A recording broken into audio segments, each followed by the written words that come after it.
Hi, good evening. This is Scott at Scott Trades on Twitter with your chart of the day. I want to take a look at gold. Now, as much as I am a Bitcoiner, I'll be honest, the current chart of Bitcoin is, putting it nicely, a little messy right now. It's a little all over the place. It's a little dramatic. And while that's fine and Bitcoin is going to do what it's going to do, I think it's worth taking a look at gold and some GDX stocks. So this is GLD. It's the spider of the Gold Trust.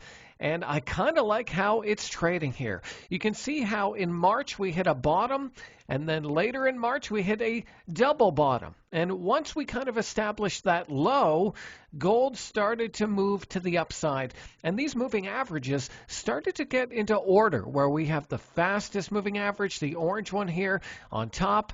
As it stands right now, this blue line, the 200-day moving average, is still kind of acting as a ceiling for GLD.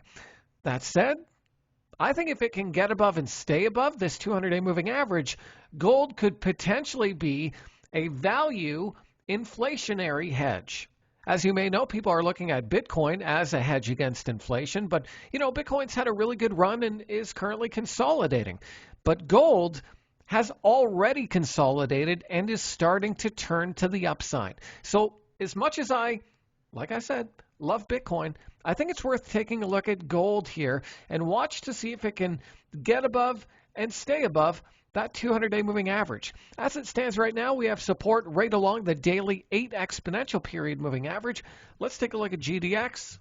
GDX is, as you see, trying to get above its 200-day moving average. So it's a little ahead of the GLD spider. So keep an eye on some gold stocks here and see if we can get above and stay above that 200-day moving average. That's all I got for you tonight. The market sure is choppy.